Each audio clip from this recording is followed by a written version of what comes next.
मुज़ाकरा का दूसरा round Tuesday को स्केड्यूल था, नहीं हुआ। बुध का दिन भी गुजर गया, जुमेरात का दिन भी गुजर गया। क्लियरली एक स्टेलमेट है, बड़ा सीरियस स्टेलमेट है। ईरान की तरफ से behind the scenes diplomatic activity सबकी चल रही है, लेकिन ऑफिशियली मुकम्मल खामोशी है। सिर्फ डोनाल्ड ट्रंप जो भी बात करते हैं उसका एक करारा जवाब वहाँ से आ जाता है।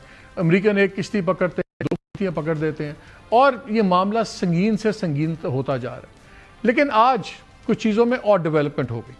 स्टेलमेट तो है, लगता है कि डोनाल्ड ट्रंप उठते हैं तो साथ ही ट्वीट्स करना शुरू हो जाते हैं, लेकिन आज उनके ट्वीट्स बड़े इंपॉर्टेंट हैं एक दो जावियों से।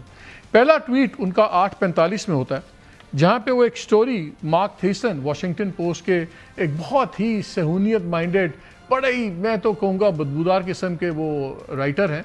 उन्होंने तो गज़ा के ऊपर भी इसराइल को पूरा सपोर्ट करते हैं, उनको वहाँ पे जेनोसाइड नज़र नहीं आता, उनका एक ही इलाज है फ़लस्तीनियों को मार दो, खुद ही अमन हो जाएगा।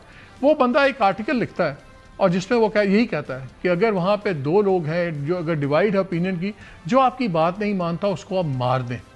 उसको ये रीपोस्ट करते हैं अपने आर्टिकल में। उसके आर्टिकल का टाइटल होता है कि ट्रंप को मुज़ाकरात करने की ज़रूरत नहीं है, उसको जो चाहिए बगैर डील के मिल जाएगा।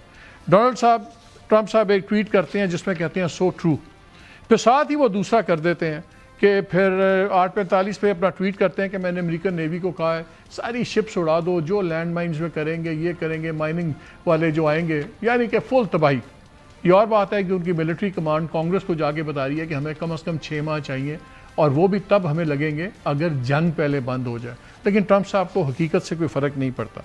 फिर वो एक और ट्वीट करते हैं, वो कहते हैं कि ये क्या ये बकवास चल रही है, जो लोग कहते हैं जी हार्ड लाइनर्स हैं, वहाँ कोई गवर्नमेंट नहीं है, उनको पता नहीं क्या करना है, ये कोई हार्ड लाइनर्स हैं, कोई कम हार्ड लाइनर्स हैं, इट इज़ क्रेजी। और मेरा टोटल कंट्रोल्ड है, मैंने सील कर दिया सारा कुछ। ये और बात है कि 34 के करीब इस ब्लॉकेट के दरमियान में शिप्स वहाँ से निकली हैं, इंक्लूडिंग ईरान की शिप्स और सब कुछ वो उसके अंदर से निकली हैं। और कल इन्हीं के ट्रेजरी सेक्रेटरी ने यह भी कहा, कांग्रेस को बताया, स्टैंडिंग कमेटी को, कि हमने अपना सैंक्शंस हटा दी हैं तो ईरान का जो तेल खुले समुद्रों में है उनका और रूस का वो बेच सकते हैं।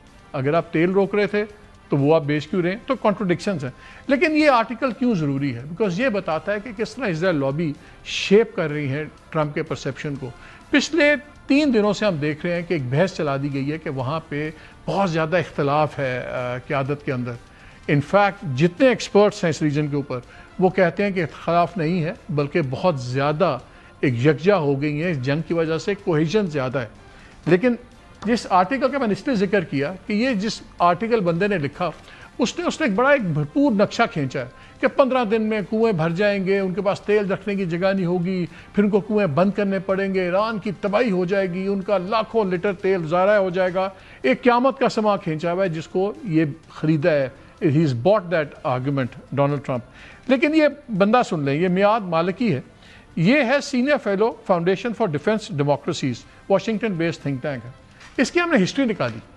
हिस्ट्री का पता लगता है कि टोटल ये ज़ायनिस्ट लॉबी की फंडेड फाउंडेशन है। Dallas Jewish community foundation, Helen dealer family foundation और दूसरे वो डोनर्स जो हमेशा यूएस इजरायली कॉज के लिए काम करते हैं। मिलियंस ऑफ डॉलर्स इनको सालाना मिलते हैं। इसका चीफ एग्जीक्यूटिव है मार्क डुबोविट्स। मार्क डुबोविट्स वो आदमी है जो हमेशा से पिछले 10 साल से 2-3 प्रेसिडेंट्स का एडवाइज़र रहा है। इसका काम ही सिर्फ ईरान पे सैंक्शंस लगवाना और ये सारी चीज़ें और इजराइल लॉबी के लिए काम करता है। तो अगर 8 बजे सुबह उठ के डोनाल्ड ट्रंप इस आर्टिकल से इम्प्रेस होते हैं, क्योंकि वो कहता है डोनाल्ड ट्रंप तो जीत जाएगा और वो जूइश लॉबी का है, तो आपको पता लगता है जो इजराइल की इंटेलिजेंस एजेंसी है उसका जो विंग है जिसको आप कहते हैं अमन, वो भी एक रिपोर्ट देती है कि जी बहुत ज़्यादा इख्तलाफ है और इसलिए ये आपकी स्ट्रैटेजी ठीक है, रगड़ें, खुद ही आपस में लड़े मरेंगे और फिर आप फतह में आएंगे। लेकिन दूसरे लोग क्या कह रहे हैं?